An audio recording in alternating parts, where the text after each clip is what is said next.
Vande Mataram, everyone. Today we have Dr. Alok Pandey, who is a psychiatrist by profession and philosopher by temperament. His search for a deeper meaning in life while confronting an enigma of death, disease, and suffering led him at the feet of Sri Aurobindo and the Mother. It is in their writings that he found the most perfect answers he was looking for. Since then, he has been trying to practice the way of integral yoga as developed by Sri Aurobindo. He has worked with the Indian Air Force in various capacities before taking premature retirement at the rank of wing commander for settling down in the vicinity of Sri Aurobindo Ashram, Pondicherry. He offers his services at the ashram dispensary and is also associated with a number of projects as a part of the quarterly magazine published by Sri Aurobindo Institute of Integral Health and Research, titled Namaha, which means New Approaches to Medicines and Health. He is also the editor of monthly magazine AIM, which means All India Magazine, published by Sri Aurobindo Society. He has also authorized 3 books titled Dead, Dying and Beyond, Patient at the Crossroads, and Veda of the Body.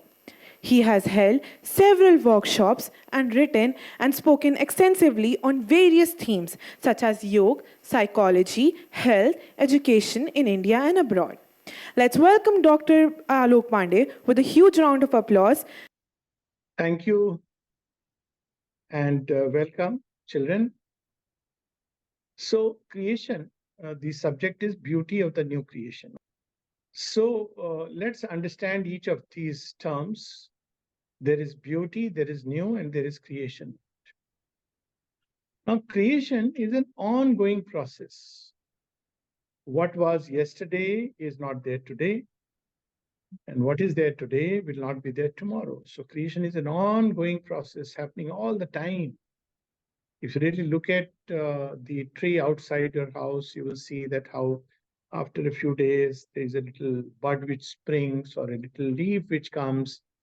And if you see human beings within us, every moment, countless cells are being destroyed and countless cells are coming into existence. So at one level, creation is an ongoing continuous process. So we could say that, well, every creation, every moment, it's a new creation. But that's not what the term implies here. It's being used in a specific sense. We'll come to that. The second aspect is beauty. Now, this is something we need to really meditate upon a little bit. We use the word very, very loosely. But beauty is, if you go to Indian thought, beauty is an aspect of the divine and a very important aspect of the divine. So, in Indian thought, in ancient Hindu philosophy, in Sanatan Dharma, beauty has been worshipped. So, why has it been worshipped and what is beauty? It is, first of all, we know beauty by the contrast, which is ugly. So, when do we say something is ugly? When it is deformed, something which does not have the form that is there in our own heads. So, forms normally we understand by symmetry. Forms, symmetry has to do with balance. Balance, even in human nature, when there is a balance of things, supposing a person is very intelligent, he scores 99.99 or maybe 100 marks and if possible 101 out of 100. But he is emotionally a very selfish boy or girl. And he is full of all kinds of mischievous tendencies. So what will we say of such a person? Is he beautiful? Maybe his intellect, he is capable. If you have seen a movie called A Beautiful Mind, it's a sort of a misnomer, but here there is a man who is very intelligent. But though he is intelligent, his heart is of a very different kind. So in human nature also, we use the word beautiful when we have all the different qualities which come beautifully, they blend together harmoniously. One example that comes to my mind, because Indian thought has given so much time and space to this aspect of a wholesome, balanced, harmonious growth of a human being, that it has created certain ideals which have impressed themselves upon the human mind. And one such ideal, since we are in the year 2024 with the return of Rama is none else but Lord Rama himself. So, what do you find about Lord Rama? How does it contrast with, say, Ravan? So, the beauty of Ram is, I'm using the word beauty, that he has in himself all the qualities that you expect, but in a very beautiful, harmonious way. He is a lover, he is wisdom incarnate, he is calm, dheer, veer, gambhir. He doesn't lose his temper, and he is full of shaurya, courage and strength. And he has many other things besides. He's a friend to the friend. And when he confronts a foe, he is fearless, full of courage. So when we look at Rama, we understand what a beautiful human nature could be. That's what makes Rama beautiful. Sri Krishna is also beautiful. He is regarded as Madhuram Madhuram, but in another dimension altogether. Because in Sri Krishna, we see not just human qualities, in Rama, we see human qualities taken to their acme. This term is called human perfection. But Sri Krishna breaks the mold of human perfection and he creates the first prototype of a divine perfection. He acts in a very large freedom. He acts with the state of ananda, even in wartime. So he brings another dimension altogether to the ideal of humanhood. I'm not using the word manhood because now then we'll have to talk about womanhood, but let's say humanhood. So we have this so many examples, not only of masculine figures, but also feminine figure, Durga. How is Durga described? Durga is described as a beautiful combination of wisdom, strength, and beauty. That's why even the asuras are attracted. She is beautiful beyond measure. She is strong beyond measure. She is conqueror and she is wise beyond measure. So first we must understand beauty is about balance, and with balance comes harmony. So beauty is intimately connected with harmony. It is also connected with joy. What can give us joy? Beauty always gives joy. It brings joy.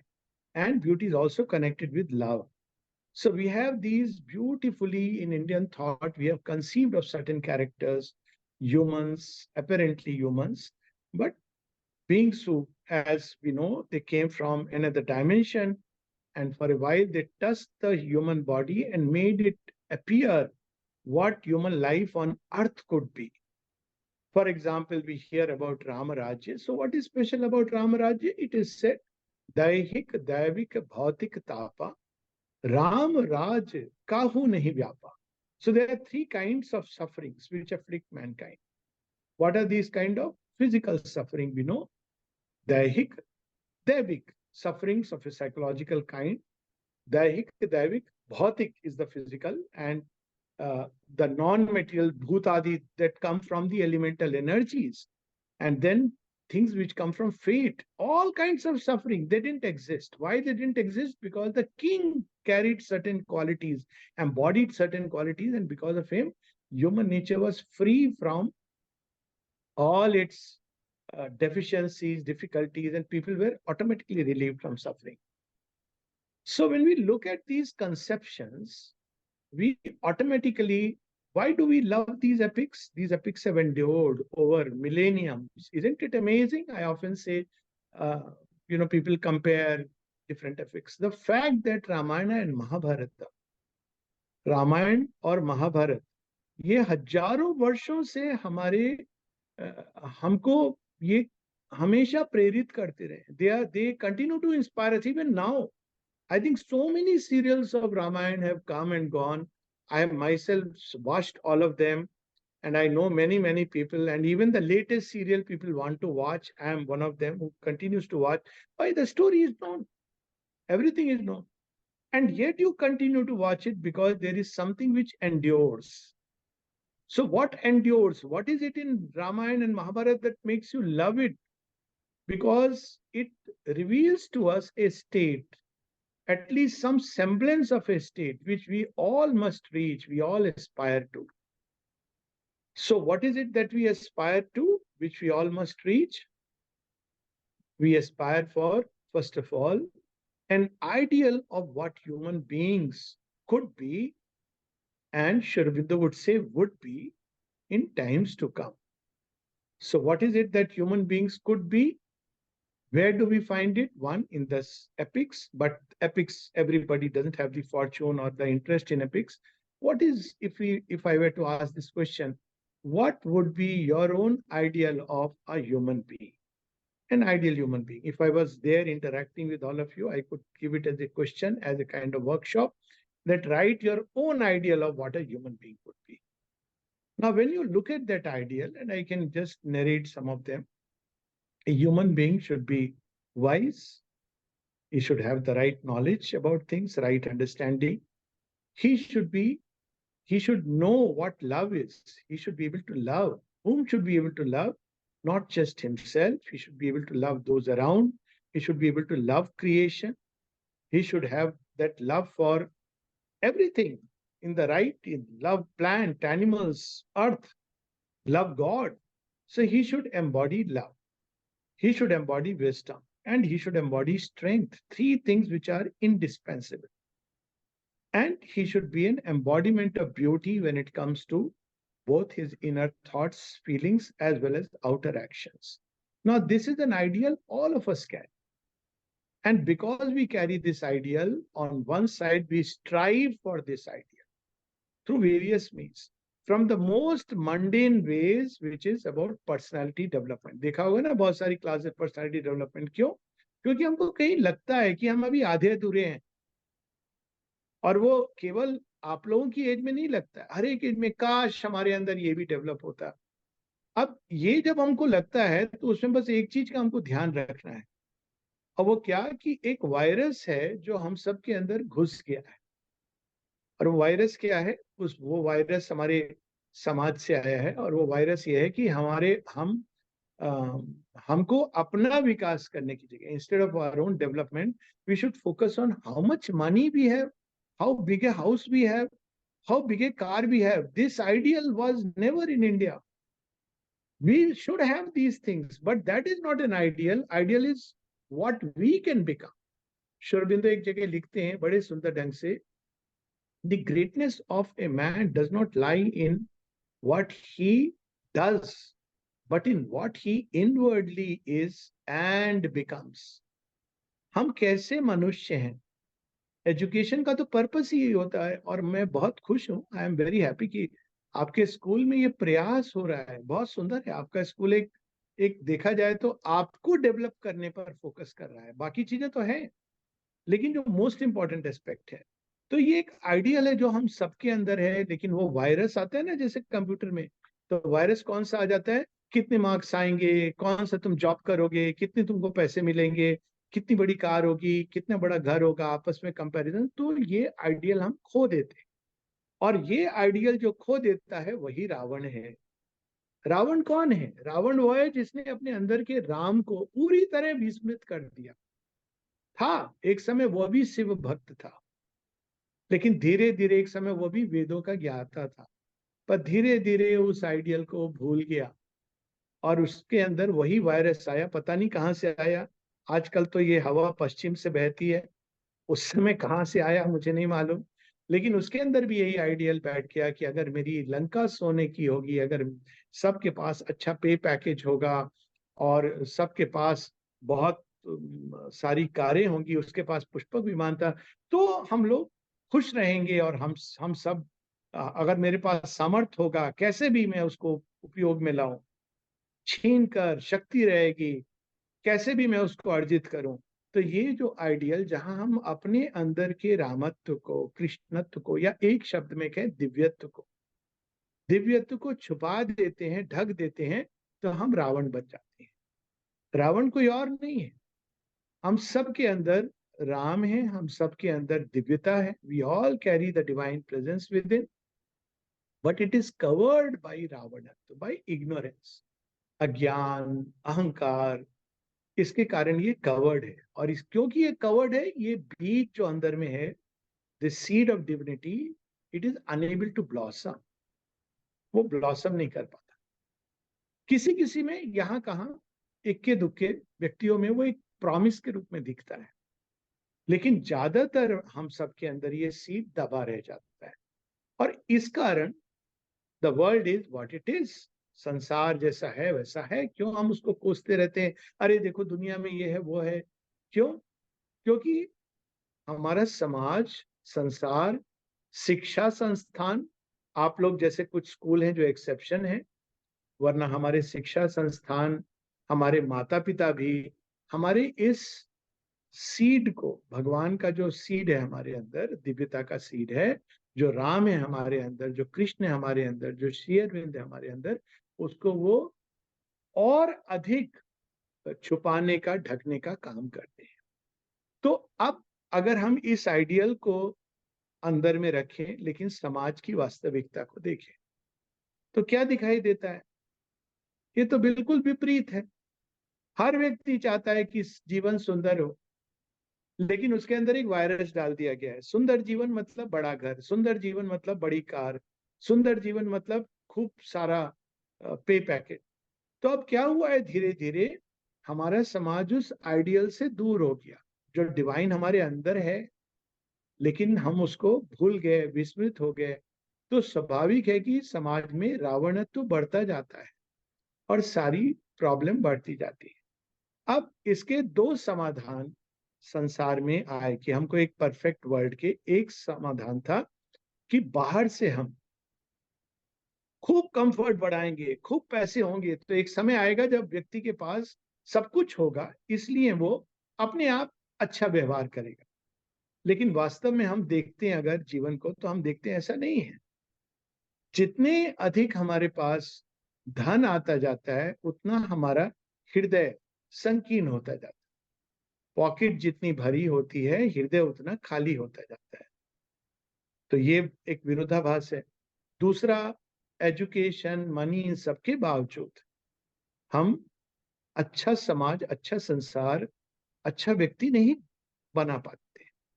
तो old creation क्या है? Old creation वह है जिसमें समाज और संसार रावणत्व के आधार पर चलता रहता है।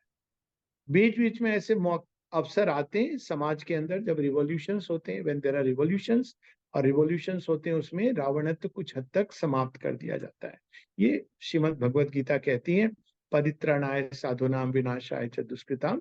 भगवान स्वयं आते हैं और उस हमारे अंदर के असुर को, राक्षस को वो विनाश करते हैं, एक पथ दिखाते हैं हमको आगे बढ़ने के लिए सुंदर ढंग से। कुछ हद तक मनुष्य आगे बढ़ता है, लेकिन फिर वो कोलैप्स कर जाता है। इस बैकग्राउंड से अब हम देखें आज के समय को, तो इवोल्यूशन के, क्रिएशन के दो दो टाइम में दो प्रकार के तरह से क्रिएशन आगे बढ़ता है। एक, जब इसको हम व्यक्तिगत जीवन से भी जोड़ सकते हैं, but I will come to that. There is one phase of evolution when everything is very slow, nothing much is happening, everybody has accepted the way of life they are in. And then there is a phase when suddenly there is a rapid development, rapid growth. It's a revolution almost. Many of you would have experienced or would be experiencing when you go from childhood to adolescence. Suddenly, things seem to change drastically. And the same thing happens during middle age, when people are transiting from adulthood towards the age of wisdom. I am not going to use old age because old age is a misnomer. Okay. So at the society level also, the same thing happens. For a long period of time, human beings accept that this is how life is, this is how life is going to be, and there is nothing more dangerous than that. But that is how हवा ऐसी चलती है कि सब लोग कहते हैं क्या कर सकते हैं हम, जीवन जैसा है वैसा ही चलेगा, इसी को थोड़ा मॉडिफाई कर लो। ये पीरियड लगभग 18th सेंचुरी के मध्य तक था। For a long time the society remained the way it was. सारी भी उसमें जो, ये नहीं कि अंदर में लोगों के चाहते नहीं थे कि सुंदर बने समाज, व्यक्ति सुंदर हो, लेकिन इस तरह का गठन था। और लगभग सब जगह भारतवर्ष के अंदर ये प्रकाश वो भी धूमिल हो गया था, क्योंकि इतना अधिक यहाँ पर इन्वेजन्स हुए थे, जो भी कारण थे। अब हम देखते हैं मिडिल ऑफ 17th सेंचुरी से 18th सेंचुरी से, मतलब लगभग 1750 से 1850 का जो समय है, इसको कहा गया है एज ऑफ रिवॉल्यूशंस, कायदे से टिल 1950। तो आप देखोगे कि समाज बहुत तीव्र गति से, उसके अंदर चेंज की पुकार उठती है। रिवॉल्यूशन कब आता है? जब चेंज की पुकार उठती है। तो 1750 से 1950 तक बहुत तरह के revolution, scientific revolution, industrial revolution, revolution in thought to an intellectual revolution, political revolution, Bharatvarsh ने भी स्वतंत्रता संग्राम। और ये रिवॉल्यूशन क्या करता है? ये बिल्कुल हमको एकदम एक प्रकार से जीवन को बदलने का काम करता है। सो 1950 तक ये जो revolution, scientific, industrial, intellectual, political, ये सब आए। अगर आप देखोगे 1950 का जीवन और 1750 का जीवन, ऐसा लगता है कि छलांग लगा दी। हनुमान जी की तरह किसी ने पूरे जो 1700 ऑलमोस्ट लगभग 600-700 साल से समाज एक फिक्स्ड व्यवस्था में जी रहा था, वहां पर हम देखते हैं कि अचानक एक लीप होती है। पूरे वर्ल्ड में ये लीप आती है, उसके डिटेल में हम लोग नहीं जाएंगे। अब उस लीप के कारण क्या होता है? 1950 में क्या होता है? 2 वर्ल्ड वॉर हो चुके हैं और एक प्रकार से इसके बाद एक नया रिवॉल्यूशन शुरू होता है 1950 के बाद। तो कौन कौन से रिवॉल्यूशन हो गए चेंज के? हो गए industrial, scientific, political and to an extent intellectual. आप देखोगे कि 20th सेंचुरी के प्रारंभ में बहुत सारे नई इंटेलेक्चुअल विचारधाराएं हैं, उसके मैं विस्तार में नहीं जाना चाहता हूँ। बट 1950 से एक नई पुकार शुरू हुई सबके अंदर, और वो जो पुकार शुरू हुई, जैसा मैंने बताया कि चेंज के पहले the need for change comes, और वो जो पुकार थी उसको अगर हम एक वर्ड में कहें तो वो है स्पिरिचुअल रिवॉल्यूशन। स्पिरिचुअल रिवॉल्यूशन क्या है?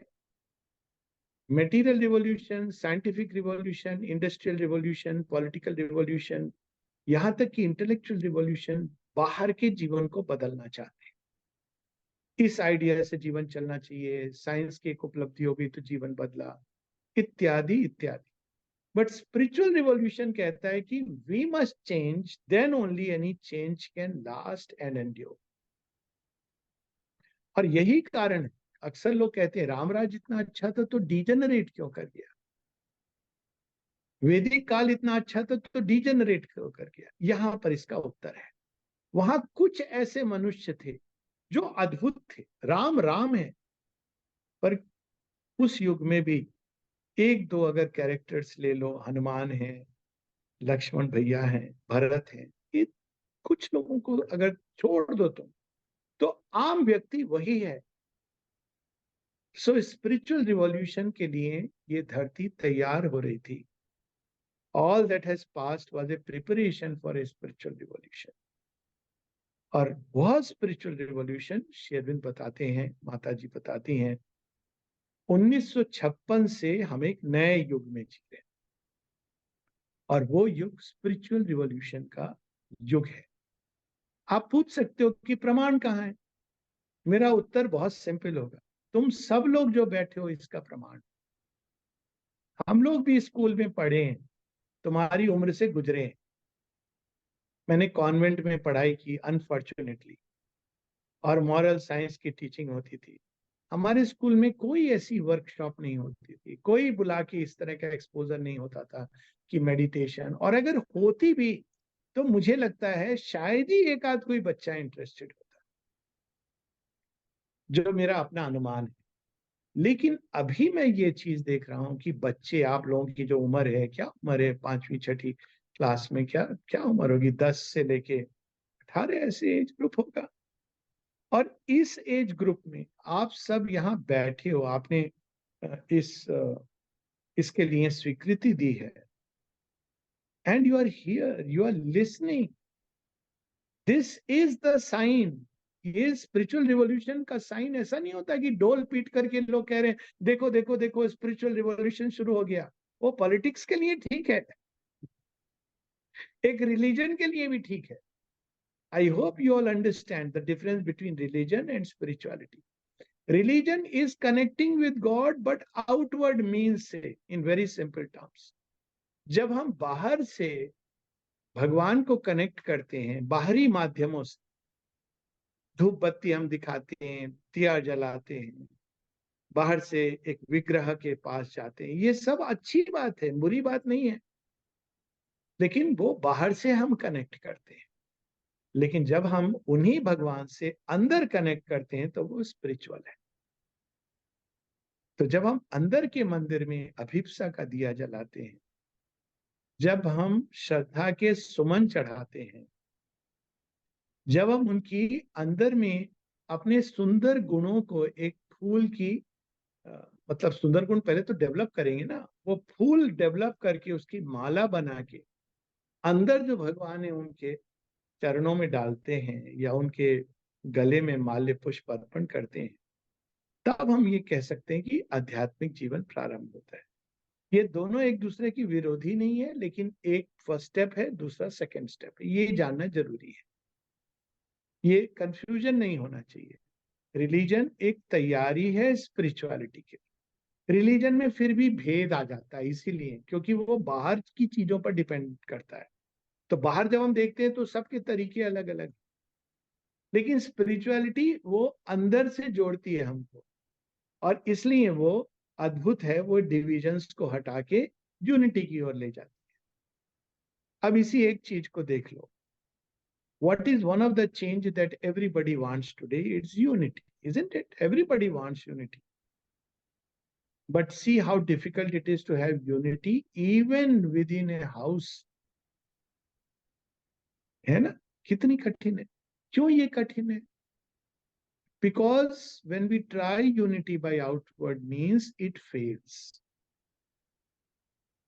Because outward means we'll fight over your means is better or my means is better. That's how human nature is constituted. But when we go within and we discover that basis of unity, what is that basis of unity? The God within us. And because we discover Him, we begin to discover more often the God who is outside. You know why there is so much ugliness in the world? One reason is that we have not discovered the beauty within us.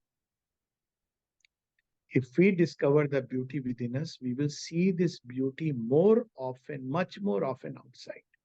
And even if we don't see the beauty outside, we will be able to bring it out because we know that beauty is covered inside. Why do you think Ram gave so many chances to Ravan?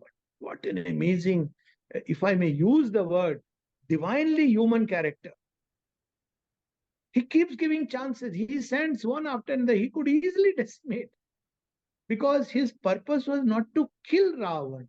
His purpose was to bring out the Rama hidden inside Ravan. Because Ram knows that the same divine presence which Rama has realized is hidden inside Ravan. That's why he keeps giving him chances, one chance after another. But when he finally refuses, then eventually he has to fall. When he falls, Ravan once again becomes a bhakta of Ram. Ram के भक्त बन जाता है राम। तो ये पूरी संसार में ये कहानी चल रही है, लेकिन ये कहानी की अब परिसमाप्ति का समय आ गया है। अभी तक रावण स्वीकार नहीं करता था तो उसको मारना पड़ता था, लेकिन अब कहीं ना कहीं रावण ने, हम ये कहें कि स्वीकार कर लिया है कि ठीक है, कब तक मैं लड़ूंगा, अंत में तो जीतेंगे राम ही, तो फिर क्यों ना मैं अपने आप को राम के हाथों में सौंप दूं। ये घटना ऐसी है जो संसार में घटित हो रही है। ये अभी शायद आप इस चीज को नहीं समझ पाओगे, इसलिए कई बार to appreciate new creation is very difficult, especially at your age. But अगर आप अपने पेरेंट्स से पूछोगे कि क्या आपका समय और हमारा समय इसमें अंतर है, तो वो आपको स्पष्ट रूप से बताएंगे कि बहुत अंतर है। मैं एक एग्जाम्पल देता हूँ। आई थिंक आपके जो माननीय अंजलि जी हैं, मेरी उम्र लगभग सेम होगी, and I can tell you कि we have seen the world change. वही मनुष्य थे, वही मनुष्य थे, लेकिन नारी का स्थान चौखट के पीछे होता था, सब जगह होता। केवल भारतवर्ष में नहीं, भारतवर्ष में लेकिन एक अंतर हुआ। भारतवर्ष में धीरे धीरे आज के समय में नारी हर क्षेत्र में चली गई है। मैं तो एयरफोर्स का मेरा बैकग्राउंड है, और एयरफोर्स में फाइटर पायलट जहाज उड़ा रही है, नारी शक्ति बाहर आ गई है। तो अनेकों चेंजेस आए हैं। जैसा मैंने कहा, आप लोग बैठे हुए, तो एक नई सृष्टि फॉर्म, ये कैसे संभव हुआ? ये ऐसे संभव हुआ कि वे पुरुष जिन्होंने नारी को दमन करते थे, नहीं नहीं तुम बाहर नहीं निकलोगी, कई कारणों से, जो भी कारण थे, अचानक उनके अंदर एक कोई चीज बदली। कई कारण थे उसके, उसमें मैं नहीं जाना चाहता हूं, और उन्होंने इस चीज को स्वीकार किया, और अब वो इस चीज को अप्रिशिएट करते। तो जो मैंने बताया ना, रावण बदल रहा है रामत्व की ओर, ये डिफरेंस है इस क्रिएशन में। इसीलिए ये एक ऐसी सृष्टि स्टार्ट हो गई है 1956 के बाद, जिसमें सबके लिए होप है। अक्सर लोग पूछते हैं, मैं तो बहुत डाई हार्ड ऑप्टिमिस्ट हूं, तो मुझसे पूछते हैं कि आप क्या ऑप्टिमिस्ट क्यों? तो मेरा तो बड़ा सिंपल जवाब है कि यदि ये संसार भगवान ने बनाया है, तो भगवान इसके कण कण में, और यदि भगवान कण कण में, तो आशा नहीं तो व्यक्ति और क्या करेगा? एक बड़ी सुंदर सी एक पंक्ति है सावित्री में, how shall the end be vain when God is guide. हम थक सकते हैं लेकिन भगवान नहीं थक सकते। तो अगर हम एक शब्द में बोले न्यू क्रिएशन क्या है, तो न्यू क्रिएशन वो है जहां हम सबके अंदर छिपा हुआ दिव्य तत्व, दिव्य भगवान, तत्व नहीं, तत्व तो बड़ी इंपर्सनल सी चीज लगती है। हमारे अंदर जो भगवान छिपे हुए थे, पीछे से हम लोगों को गाइड कर रहे थे, कभी कभी अवतार के रूप में सामने आ जाते थे। अब वो भगवान पूरी तरह एक एक व्यक्ति के अंदर बाहर आके उसके मन, हृदय, प्राण, शरीर को, उस पर राज्य करेंगे। या हम कहें जगन माता, राज राजेश्वरी, वे हम सबके ऊपर शासन करेंगी। और धीरे धीरे वो एक एक मनुष्य को स्वयं, जो हम, हमारे अंदर तो भगवान छिपा है, ये तो हमारे शास्त्र कहते हैं, सो हम अस्मि, लेकिन दिखता नहीं है, बहुत कठिनाई से पाना होता है। लेकिन जब ये भगवान जो छिपे हैं, ये बाहर हमारे विचारों में, हमारी भावनाओं में, हमारे संकल्प में, हमारे कर्म में प्रकट होने लगेंगे, तो वो न्यू क्रिएशन है। लेकिन ये न्यू क्रिएशन सीधा सबके साथ ऐसा नहीं होगा कि लोग रात को सो गए, सुबह उठ के उन्होंने कहा आहा संसार बदल गया। ऐसा होगा कि कुछ लोग धीरे धीरे बदलेंगे। जैसे आप लोग स्वयं देखते होंगे, आपके स्कूल में आपको ये शिक्षा मिल रही है, बहुत से ऐसे स्कूल है अनफॉर्चुनेट है जहां ये शिक्षा नहीं मिल रही। तो ऐसे ही आप लोग और जगहों पे जाओगे, और ऐसे करके धीरे धीरे धीरे संसार में दिव्यता का प्रकाश फैलेगा, और मनुष्य के अंदर अपने आप उसकी वृत्तियों के अंदर परिवर्तन आएगा। जैसे एक पशु के अंदर मनुष्य प्रकट हुआ, वैसे ही मनुष्य के अंदर से दिव्य मनुष्य, दिव्य मानव, नाम कोई भी दे दो, सुपरामेंटल वर्ड लोग यूज करते हैं, I prefer the divine superman या the divine humanity, super humanity, वह अब पूरी तरह प्रकट होगा, तो वो नई सृष्टि होगी। तो इसका क्या मतलब हुआ? इसका मतलब पहला ये हुआ कि मनुष्य तो बहुत सीमित है, हम तो ये भी नहीं जानते कि कल क्या होने वाला है। हम किसी चीज के बारे में रीजन से ट्राई करते हैं, लेकिन हमको पता नहीं चलता कि क्या करना चाहिए, क्या नहीं करना चाहिए। लेकिन जब हमारे अंदर भगवान स्वयं हमारे मन को हाथ में लेके हमको ज्ञान देंगे, तो हमारे अंदर ये जो अनसर्टेनिटी है जीवन के बारे में, अनिश्चितता है, वो समाप्त हो जाएगी। एक नया ज्ञान, और ज्ञान का मेथड हमारे अंदर, इसको इंट्यूशन कहते हैं, अपने आप जागेगी। लोग अक्सर कहते हैं इंट्यूशन कैसे जगाएं, इसके लिए बड़े क्लासेस होते हैं, ये होते, कुछ नहीं करना है, शांत बैठो, भगवान को पुकारो, अपने आप इंट्यूशन जागेगी। वो तो उनकी दासी है, उन्हीं की शक्ति है। तो एक इसका एक उदाहरण ले लो मैं कहानी के द्वारा। एक व्यक्ति ने एक जंगल में, राजा चला गया और वो रास्ता भूल गया, उसके उसके शिकार करता करता आगे निकल गया, और अ, वो भटक गया, मतलब वो, उसकी सेना वेना पीछे रह गई।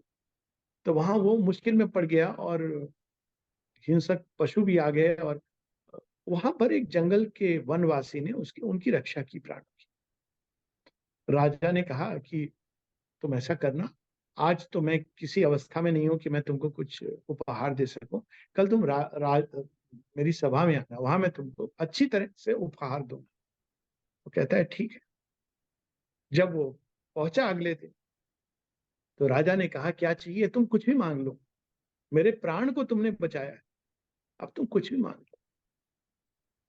तो क्या मांग सकता था वो कुछ भी मांग सकता था, मुझे एक पोस्ट दे दीजिए, मुझे अपने राजकोष से खूब सारा धन दे दीजिए, मेरे परिवार की शिक्षा अपने ऊपर ले दीजिए, और अगर मॉडर्न जमाना होता मुझे फ्री लैपटॉप दे दीजिए, है ना, मुझे फ्री एजुकेशन दे दीजिए। उसने कुछ नहीं मांगा।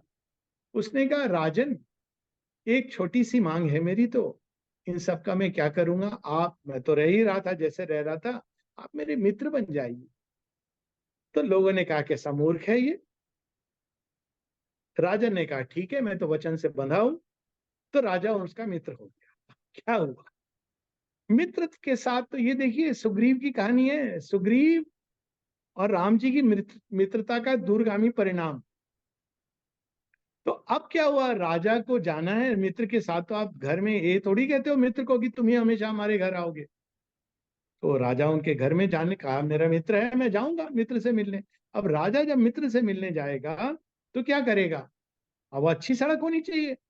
तो मंत्रियों ने कहा अरे राजा जा रहे हैं, जल्दी जल्दी सड़क अच्छी सी बना दो। अब मित्र के घर में खाना खाएंगे, तो ये मित्र के घर में उन्होंने देखा यहाँ तो कुछ भी नहीं है, तो उन्होंने फट से उसको एक सुंदर महल बना दिया। ये है सुदामा की कहानी का गूढ़ अर्थ। मित्रता कितने समझ के करनी चाहिए। ये नहीं कि राजा से करो, यहाँ कहानी का डीपर सेंस। फिर उन्होंने कहा कि अब इसके घर में खाना बनाएगा, इसको तो ऐसे ही हर किसी के साथ राजा कैसे बैठेगा। तो उसको एक अच्छी सी नौकरी भी मिल गई, और राजा खाना खाएगा तो राजा को कौन जानता है राजा का टेस्ट, राजा की बेटी। तो राजा ने कहा ऐसा करता हूं, सब तो मिल गया, मेरी बेटी का विवाह मैं इसके साथ कर। तो राजा से जो मित्रता की उसने, तो उसको सब कुछ मिल गया। तो अब तक हम जो भगवान से संबंध जोड़ते थे, मुझे यह दे दो या वह दे दो, लेकिन अभी कुछ कुछ समझदार लोग संसार में आ गए। वो क्या कहते हैं, भगवान आपसे बस मित्रता दे दो, ये नए युग की पहचान है। क्या पहचान है, भगवान के साथ पुराना संबंध कैसा था, डरने का। अरे भगवान आपको दंड दे देगा, अभी भी सुनते हो ना कभी कभी, पाप का दंड देगा, पुण्य होगा तो स्वर्ग देगा। लगता नहीं है कितनी पुरानी कैसी बात कर रहे हैं लोग। मैं तो सुनता हूं तो मुझे अजीब लगता है, कब भगवान दंड देगा तो सुधारेगा कौन हमको। Even as your age I used to wonder, if God will punish, who is going to redeem me. So then I realized God does not punish. Shri Aurobindo ये बताते हैं, God does not punish, he loves, and by love he transforms us. तो transformation word शायद आप लोगों ने सुना हो। ट्रांसफॉर्मेशन क्या वर्ड है, वह सत्य, वह दिव्य जो हमारे अंदर है उसी के जैसा बन जाना। तो now what is the divine nature. Divine की तो लिमिटेड सोच, लिमिटेड अंडरस्टैंडिंग, लिमिटेड नॉलेज नहीं है, इन्फिनिट है। तो when our mind also becomes open to infinite knowledge, limitless knowledge, similarly the divine does not love only limited people, कि मैं तो अपने जात वालों को प्यार करूंगा, मैं तो अपने जो मेरी पूजा करते हैं उनको प्यार करूंगा, जो मुझे मानते हैं उनको प्यार करूंगा। तो हम कहेंगे ऐसा भगवान कैसा है। भगवान भी अगर दीवारें बना देगा तो भगवान कैसा रहा। तो गॉड हैज इनफिनिट लव। आपने सुनी होगी, रामायण की तो बात हो रही है, मेरी फेवरेट लाइन है, गणिका अजामिल व्याध गीध गजाद खल तारे खल। पूछेगा अपनी मैडम से, बताएंगी आपको इसका मतलब। हर किसी को प्यार करते हैं, प्यार की कोई कमी नहीं उनके अंदर। तो जब मनुष्य के अंदर भी भगवान का प्रेम, तो क्या होगा, वो सबको प्रेम करेगा, केवल मनुष्यों को नहीं, गिद्ध को, धरती को, पशु को, पक्षी को। और जब वो प्रेम करेगा तो एक एकत्व, माधुर्य, ये तो अपने आप आएगा, यूनिटी ऑटोमेटिकली आएगी। आपको कोई बाहर से कुछ नहीं करना है यूनिटी के लिए, कोई कॉमनवेल्थ का डिस्कशन नहीं करना है यूनाइटेड नेशंस में कि let's have unity. When we change into God love, unity will come naturally, क्योंकि that is the nature of God's love. Okay, similarly God की पावर भी लिमिटेड नहीं है, हम लोगों की लिमिटेड है। हर चीज के लिए हमारे यहाँ स्ट्रगल करना पड़ता है। एक तो हम नॉलेज लिमिटेड है तो गलत चीजों की को चाहते हैं, ऊपर से जब चाहते हैं तो हमारे लिए कितना कठिन होता है, हर चीज में कंपटीशन है। लेकिन when we are full of God power, then whatever we need will come to us. एक ऐसा सत्य है जिसको मेरी प्रेयर है कि आप सब एक दिन रियलाइज करो। जो योगी होता है उसको ये प्रयास नहीं करना पड़ता है कि मुझे ये चाहिए वो चाहिए, ये डिजायर। उसको जो जो चीज की जरूरत है, जरूरत की बात हो रही है, वो एबंडेंस में आता है। योग क्षेम वहां में हम उसकी देखभाल भगवान करते हैं, क्योंकि भगवान की शक्ति उसके अंदर कार्य करती है। और एक दिन चूंकि भगवान धीरे धीरे उसकी प्रकृति को बदल रहे हैं, तो भगवान तो मरते नहीं है, तो एक दिन मनुष्य का शरीर भी भगवान की ही तरह अमर हो जाएगा और कोई रोग नहीं रहेगा, प्रकाशवान होगा। तो ये है न्यू क्रिएशन, और ये है सौंदर्य नई सृष्टि का। भगवान के जितने गुण हैं हारमोनियसली उनके अंदर, भगवान में एक गुण नहीं है, सारे गुण हैं एक साथ, और वो पूरे हारमोनी के साथ है। मनुष्य के अंदर एक गुण बड़ी मुश्किल से डेवलप होता है, काइंडनेस डेवलप करता है तो जस्टिस नहीं होती है, लव डेवलप करता है तो स्ट्रेंथ कहीं कमजोर हो जाती है। लेकिन when humanity develops all the beautiful divine qualities and leads his life as an expression of these divine qualities, when his mind and heart and life and body, they begin to manifest this divinity, which is always there in man, but not manifested, then we will say that it will be a new creation and it will be beautiful. Why? Because it will be a beauty which does not degenerate. All other forms of beauty, outer beauty, after some time, it begins to show up. So people try outer means, but you cannot. Because that is unfortunately, physical body is unable to keep that beauty. Some people do keep. They age very beautifully, but still.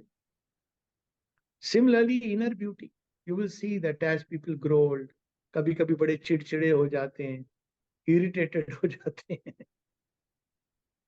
Even inner qualities, memory, intelligence, ये सब चीजें थोड़ी थोड़ी degenerate करती हैं, होना नहीं चाहिए। वेरेज अगर डिवाइन ब्यूटी हमारे जीवन में प्रकट होगी तो वो एक ऐसी ब्यूटी है जो कभी डिजेनरेट नहीं करती है। So the beauty of the new creation is an unfading beauty. It will be like a flower which never fades. इसीलिए आप देखो अभी हम लोग क्या करते हैं, जब फूल भगवान को चढ़ाया जाता है कहते हैं ताजा फूल चढ़ाना चाहिए। अब भगवान को जब चढ़ा दिया जाता है वो फूल, फिर वो प्रसाद रूप में मिलता है, तो हम ये क्या कहते हैं कि ये मुरझा गया है? नहीं, अब वो भगवान से टच हो गया है, तो वो प्रसाद है। उसी प्रकार से जब हम लोग अपने आप को भगवान को ऑफर करते हैं तो फिर उनका सौंदर्य हमारे जीवन में उतरने लगता है। Then automatically all that we dreamed, which we started with, our dream of an ideal world. What is an ideal world? It should be obviously full of peace, joy, beauty, harmony, fearlessness. There should be no fear in an ideal world. No fear for anybody from anyone, no suffering, no evil, and many positive things: peace, joy, true knowledge, strength, love at every level, courage. All these things should be automatically there. Right now, we dream. Many people say it is an impossible dream. So they say that become practical. In the name of practical, they only encourage the Ravanatva in us. But there are some people who say, no, if it is a dream, it is a dream worth living for. If you ask me, it is the only dream worth living for. And if you want to live for this dream, that yes, life should be beautiful, it must be beautiful. And if you add the faith that it will be beautiful, because there is divine who is present in this creation, then you will grow into the beauty of the future. For the rest, there is life as it is. You can accept it, you can fight, struggle, and all the rest. So this is the, in brief, that I had to say. We'll take questions, but I want to ask one question. You want a beautiful world and a beautiful life of this kind? You don't have to answer with a verbally or raising your hand. You have to answer it in your heart. If you want it, you are in the new creation. And if you don't want it, well, that's a choice we can always make. Okay, children? So, namaste, and we can have questions. Please feel Thank, free to ask anything about anything. thank you so much, Alokda. I'll begin with one question that we had from the students in the morning.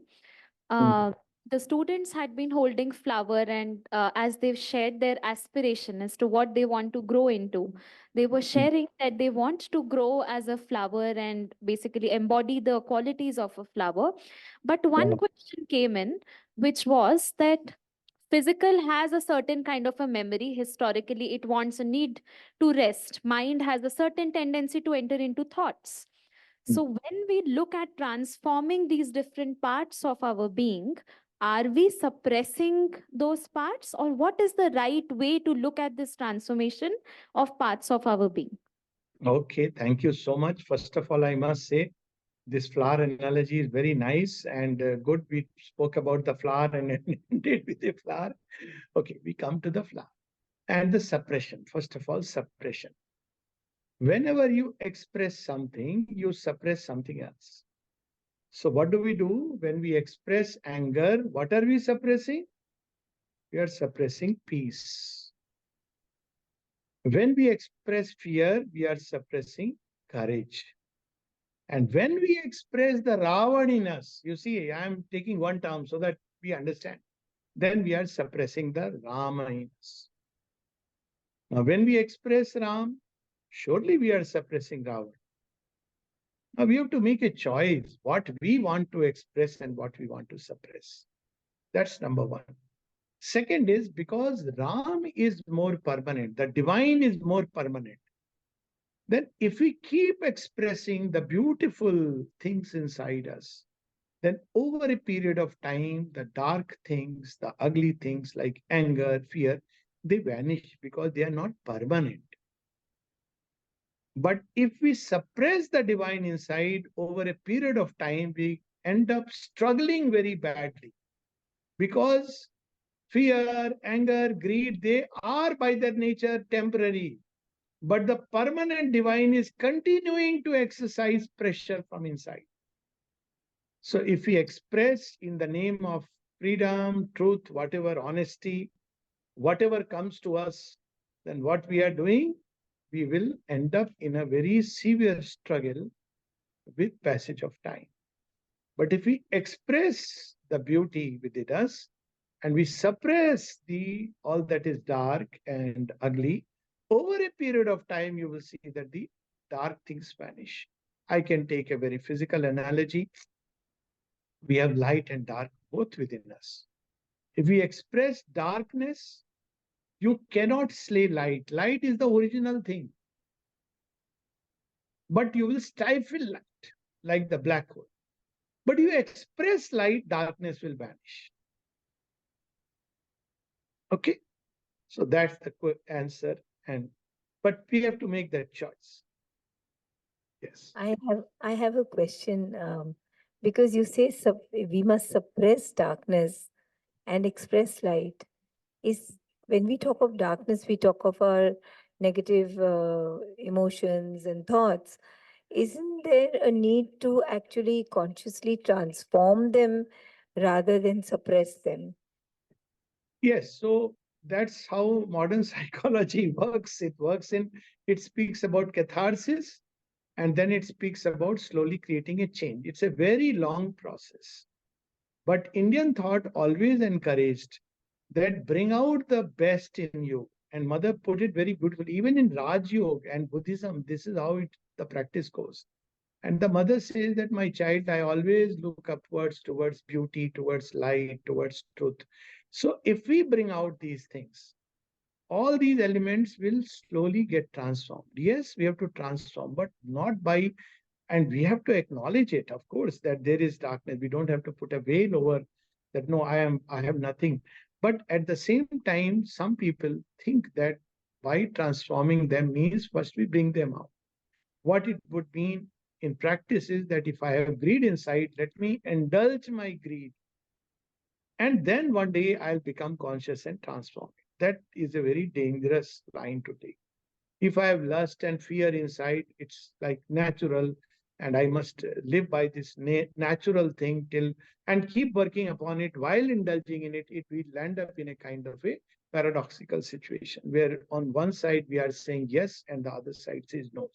Whereas on the other hand, if we keep bringing out all that is good, beautiful, true, gather its strength, you will see that automatically these things will begin to get transformed. So by suppression, I mean that instead of forming in our karma these grooves of habit, form contrary habits. That's the Raj Yogic way. It is called a substitution.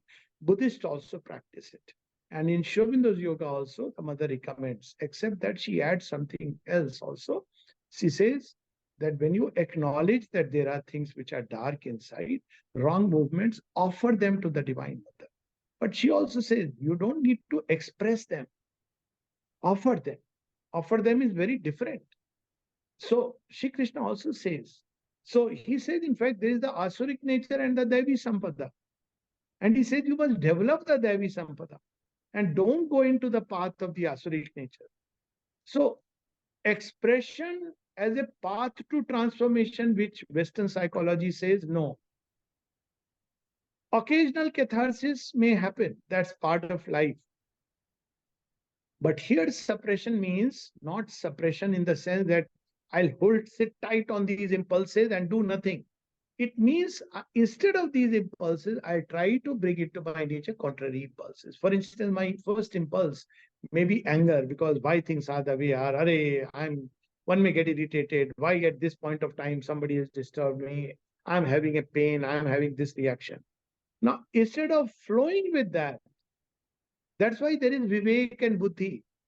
My Buddhi must tell me that this is not how your life should be because you have a great goal. So what I'll do, I'll suppress this anger and irritation. Let's say as a doctor, I get very irritated because somebody has come at a point of time when I don't want. Now I can express irritation or I can suppress the irritation and instead act more kindly. It may not always be possible, but that is the route I must take. That should be clear that, well, instead of irritation, I must express kindness and benevolence. Now, when I do it, it will begin to emerge more and more, radiate around, and ultimately all irritation and anger will vanish. That's the whole idea. We're talking of our negativities, anger, jealousy, whatever, whatever. So you said that when you said the word suppress, you meant that you offer it to God for being able to transform it. Meanwhile, we find the opposite of it within ourselves Yes. and bring that out. Replace. Yes. Replace that with the higher, the opposite of that quality, and consciously do that. And Yes. और धीरे धीरे ये जो darkness है ये अपने आप चली कम जाए. होके विदर हो जाएगी. In Okay. fact, मैंने use किया है word. Replace ambition with pursuit of excellence. Replace fear with courage. ऐसे उन्होंने 10-11 चीजों का नाम दिया. Replace, for example, miserliness or cruelty with kindness. Consciously practice it. Replace jealousy with generosity and wideness. So replace. So she has used the word replace. And it's a practice which requires the practice of consciousness. We can do it only consciously. Otherwise, mechanically, so we'll continue to react. And we'll then offer it. Now, offering is fine, but we should also make some effort. For instance, किसी के लिए हमारे मन में unkind thought आ रहे हैं, तो हमको कॉन्शियसली काइंडनेस लाएंगे. हम कैसे लाएंगे? हम विचार विवेक से ला सकते हैं कि भाई वो इंसान भी तो बंधा है अपने नेचर से. या हम ये थॉट ला सकते हैं कि उसके अंदर जो भी चल रहा है, मेरे अंदर मुझे अपने जीवन को अगर सुंदर बनाना है तो मुझे काइंड होना है. So my name is Karthik Singh. I'm from class 9th Nafsrijan. Hi Kartik. Hi, sir. So my question is that we previously have Krishnatva, we have Ramatva. Then what's the need of having that bad qualities that influences? Why we have them also? Yes, very good question. So we use the word bad and good. Please sit, please sit. So we use the word bad and good, but actually if you understand how things develop, then it becomes very clear. For example, when evolution takes place, you have to understand it only on the basis of evolution. Otherwise, we say bad qualities have been put in some people good qualities. But if you understand evolution, then it becomes very easy. For example, what came first, plant or animal life? Plant life, right? What came first, animals or humans? Animals, right? So now what happens is that many of these tendencies which are natural in an animal, they are automatically carried on in a human being. Okay, because they have come first. And the task of human being, how does a human being become human? When he conquers these animal tendencies, he evolves into a human. And man has a natural within him also this urge to conquer it. That's how nature has programmed us. And similarly, there is something beyond man. So man comes and then there is something yet to come, Krishna, Rama, and we take to, finally Shri Aurobindo. So how do we go? By conquering our humanness, by the divine something which is yet to come or which is beginning to operate more and more. That's how we conquer. I'll give you now a simpler example. But get rid of this idea of bad and good. Now you are using very high-tech mobiles with Windows, computers are very high. But those who were trained into the old way, how much difficult it is for them to learn the new way. See, when parents, they handle mobile or grandparent, they find it very difficult because the old method, by habit, they were used to the old method. So what we call as bad or evil today was something which was necessary at one point of time because man could not have come out of cave and started running the computers. There are steps and stages. It's like from kindergarten, you can't straight away jump to PhD. There are steps and stages. So there is a tendency to cling to the past method. I can give you another example in your education. Now in kindergarten or second class, third class, 10th class, up to 10th class, you have teachers, right? Who take class and teach. Now, when you go and do PhD or masters, the need of teacher will become much less. You have to teach yourself. Why? Because you have reached that point. So similarly, what we call as bad qualities today, if we don't use the term, after all, what are bad qualities? Anger, fear, all these things which make us behave like an animal. They are things which are there from our past, like animals, reptiles. So if you place your feet on a snake, the snake bites.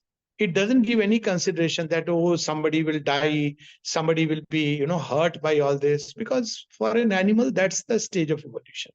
So that's why even today, when people behave through a knee-jerk reaction, get angry. So what do we say? We say, अरे सांप जैसा है. क्यों कहते हैं ऐसा? क्योंकि वो एनिमल की जो टेंडेंसी है वो उस मनुष्य के अंदर बहुत अधिक है और वो किस कारण से आई? पास्ट के कारण से आई. और वो क्यों पास्ट से आई? क्योंकि पास्ट में उसकी जरूरत थी. अब आपको अगर ओलंपिक में देखो, हमारी जो कंपटीशन की टेंडेंसी है, लोग ओलंपिक जाते हैं तो वो चेंज हो जाती है, रेसलिंग होती है, कंपटीशन होती है। लेकिन उसका प्रारंभ कैसे था? लोग स्ट्रीट पर लड़ रहे हैं, एक दूसरे को मार रहे हैं, पीट रहे हैं। तो उसी प्रकार से हर टेंडेंसी जब स्टार्ट होती है नेचर में, तो वो उसके डार्केस्ट सीड, जो उसका सीड होता है ना, डार्केस्ट सीड क्या होता है? स्ट्रीट फाइट हो रही है, आप लड़े, मतलब आप लड़ना नहीं, पर स्ट्रीट फाइट से स्टार्ट हो रही है, एक दूसरे को मार रहे हैं, बिना कारण के मारपीट कर रहे हैं। अब ये डेवलप करते करते कहां तक जा सकती है? ओलंपिक रेसलिंग में जा सकती है, जहां आपको अंदर में घृणा नहीं है, क्रोध नहीं है, पर आप लड़ रहे हो, लेकिन उसमें आप हरा रहे हो और आप जीत रहे हो। लेकिन जीतने के बाद ये नहीं कि अरे तू तो मेरे से नीचा हो गया, ये नहीं कर रहे हो आप। तो उसी प्रकार से नेचर स्टार्ट करती है सीड स्टेट से। जैसे एक बीज होता है, उसको पहले डार्कनेस में डेवलप होता है। अगर बीज को आप सीधा सनलाइट में डाल दोगे तो क्या होगा? वो जल जाएगा। तो हम सबकी ग्रोथ 2 स्टेज में होती है। अगेन बच्चा वूम्ब के अंदर डेवलप होता है, डार्कनेस के अंदर डेवलप होता है। हाँ, फिर धीरे धीरे जब वो सफिशिएंटली डेवलप हो जाता है तो वो आता है बाहर। फिर उसमें भी धीरे धीरे उसकी आंखें अभ्यस्त होती हैं, उसके हाथ पांव कैपेबल होते हैं। तो उसी प्रकार से, because of the evolutionary nature of life, all life, we start with things in a dark state or a seed state or an embryonic state, whatever way you want to put it. I prefer the word embryonic. Bad and good is, when do we use the word bad and good? When we have reached that point where the better thing must come, then we start using the word, oh, this is bad. But if you see carefully, before the time has come for evolution, that person will say, no, anger is natural to me. He is comfortable with that. Okay, but for some people, because they have to go further, then automatically nature, we are programmed like that. So nature has beautifully programmed us. We begin to think, oh, this is bad, this must not be there. This is better and we must be better. So that way life keeps moving forward further and further. All right. So we need not bring the idea of bad and good as if both have been filled in a bag. Suddenly some God arbitrarily filled some people with bad, some people with good. Some are more evolved, some are little behind, but everybody is on the path of evolution. And the more early we recognize it, the better it is. So when you are in 10th standard, another example, when you are a child of 2, sometimes you may hit your mom and dad and say, Mommy, aap bahut kharab ho, you are a useless mom, right? Children may say that. Now, if you do it at 20, if somebody pushes the mom and says things, it is considered as reprehensible, isn't it? At 20, we don't expect somebody to be that cruel with parents. But when a child does it, we don't use the word cruel. We say he's being playful because he is not conscious enough. So when you look at the depth of things, we see that earthly life is a field of progress, and this progress takes place primarily through evolution of consciousness. Outwardly, it looks like it has progressed by this means, that means, one becomes more intelligent, one goes through classes, but the real thing happening inside is that things grow more and more conscious. Consciousness develops. Like an animal is less conscious than a human being. And therefore, the animal is what he is. So if a tiger jumps upon a deer, you don't say he is doing a sin. That's his nature. But if a human being does it, stealthily approaches and snatches somebody's thing, then you say it is not right. Why? Because consciousness is developed. And it will develop more and more and more. And that's where we can say that ultimately, if you were to project the graph, you will say ultimately we will develop into the full divine consciousness, because that is what is at the seed. जो बीज होगा वही वृक्ष होगा. हम लोगों के अंदर डिवाइन का बीज है. ओके, सो डिवाइन का बीज है. जब वो निकलता है तो पहले वो रावणत्व के रूप में डेवलप होता है, फिर वो और डेवलप होता है, तो फिर वो रामत्व आता है. Like a seed of a rose does not straight away develop into a rose. It goes through stages. Even there is a stage when कांटे होते हैं और एक बड होती है. तो कांटे भी एक पर्पस उस समय सर्व करते हैं. ओके, क्योंकि लोग वो जानवर खा जाएगा, उसके बाद उसमें रोज खिलता है. तो what we call as evil and bad is a stage of evolution which we have to cross. Some have crossed it, some are crossing it, some are not yet ready to cross it. That's all. So what we call as bad or evil is nothing but a previous stage of evolution. That's all we have to, that's how we have to look at it. Good evening, sir. Sir, Yes. I thought that there are Asuri and Daivi Sampada within. So, sir, I'm able to see Asuri Sampada in me. Then, what to do then? Because we are taught that there should love, peace, harmony with others. Then, but there Yes, not in me. Then, what to do? yes, very, very simple answer. See, of course, you must have heard about this story. It's an analogy, it's a allegory that there are two wolves in us. I don't like the wolf story, of course. So I would rather say there is a wolf in us and there is a lion in us, or there is a deer in us. I like the image of lion. Lions are good guys, huh? Don't unless you threaten them. So whichever we feed, that is going to grow stronger. So we have Asuri Sampada, everybody has. And if you keep pointing to that, and if others keep pointing towards it, then that will grow. Why? Because you are giving too much attention. Remember one principle of life. Whatever you give attention, that is going to grow. If you give attention to pain, pain will grow. If you keep saying, I'm a bad person, you will end up doing it. That's what is called as negative role playing. That's why nowadays parents and teachers are advised by psychologists that don't keep pointing to the mistakes.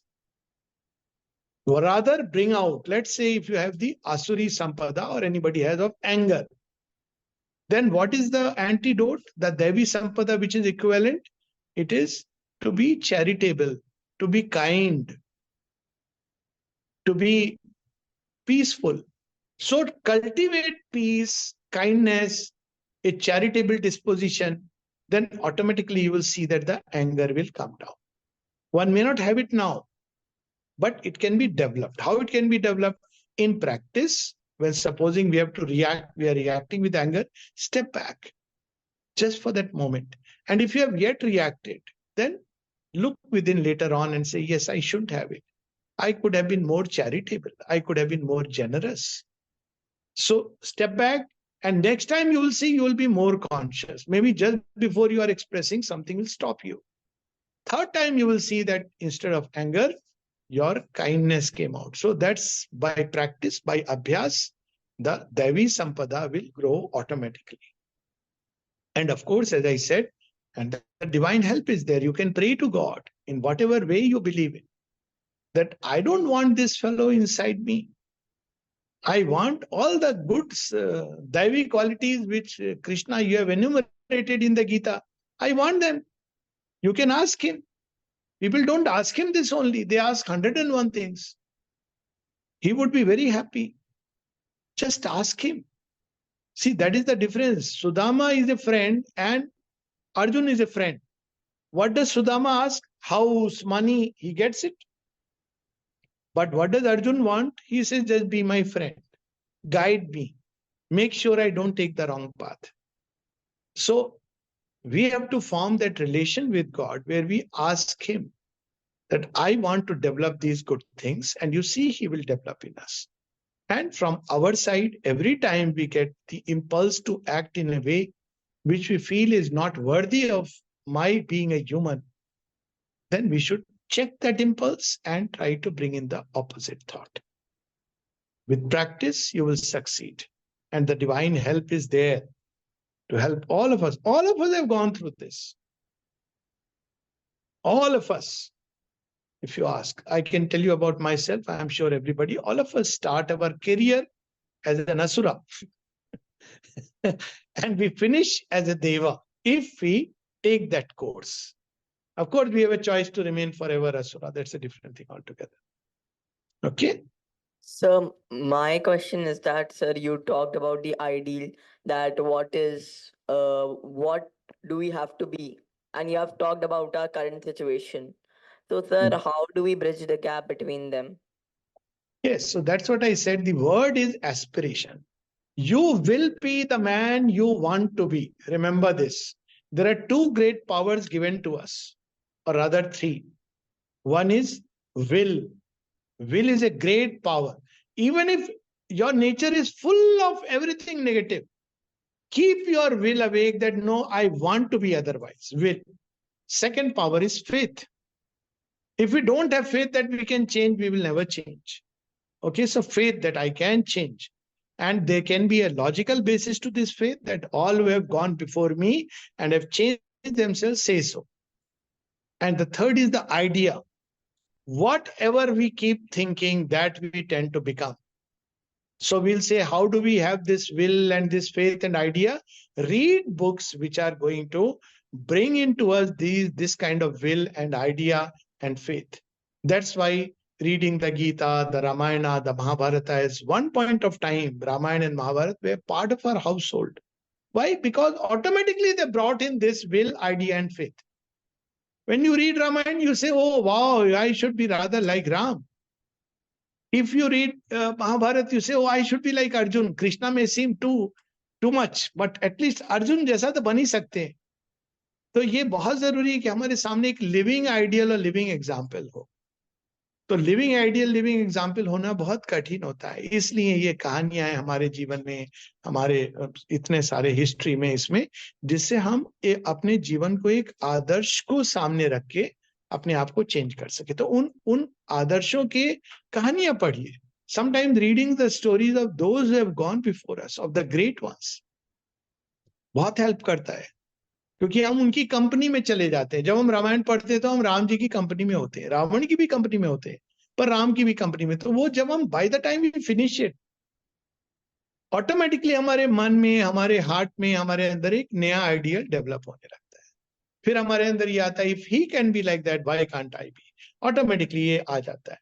तो be in the company of those who are beautiful, who are good, who have grown through this. If you find such a human being, don't leave.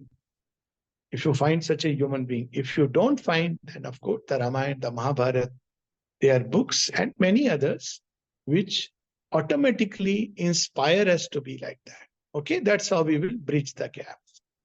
But most importantly, never accept that this is how I am born, I will be like this forever. This is the worst scenario.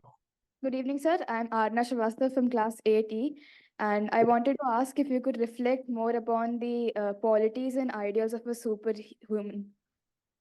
Superhuman. Okay, qualities of a superhuman.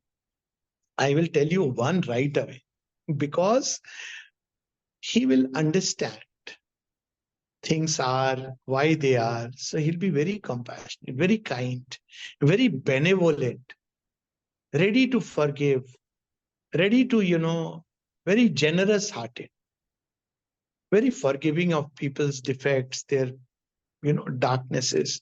So he'll be compassionate, kind, benevolent, generous. He will be disinterested when it comes to taking decisions. He will not take decisions based on mera kya fayda hoga. He will not be selfish. He will take the decision based on what is the right thing to do. जिसको हमारे India में बड़ा सुंदर शब्द है dharma. Right is not about moral right and wrong, you put things in a column.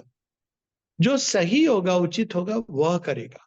इसलिए नहीं कि अगर मैं ऐसा करूं तो मेरा फायदा होगा, इससे मैं दोस्ती करूं तो मेरा इससे बेनिफिट होगा. ये चीज उसके लिए इम्पॉसिबल होगी. Superhuman will never be able to be selfish. Okay. तीसरी चीज क्या होगी, उसके नॉलेज का स्रोत अलग होगा. Right now, how do we gain knowledge? Only by outer things.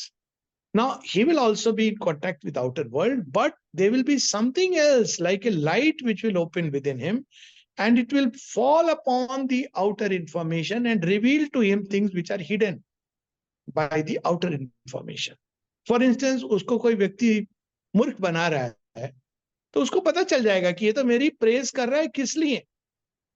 वो कहते हैं ना, चने के झाड़ पर चढ़ा रहा है. लेकिन ये नहीं कि वो हर किसी को ऐसा समझेगा, वो देखेगा, वो बाहरी दिखावे के पीछे का सत्य देख पाएगा. और इसी कारण एक चीज जो वो कभी नहीं करेगा वो है हिपोक्रेसी. सुपर ह्यूमन कोई आपको इंप्रेस करने की चेष्टा नहीं करेगा. देखो मैं कितना साधु बाबा हूं, बाहर के कपड़े पहन के अपनी प्रशंसा का गुणगान कराना, क्योंकि वो जानता है वो क्या है. कौन कराता है अपना गुणगान, महिमा मंडन बाहर से, जो नहीं जानता कि वो कौन है.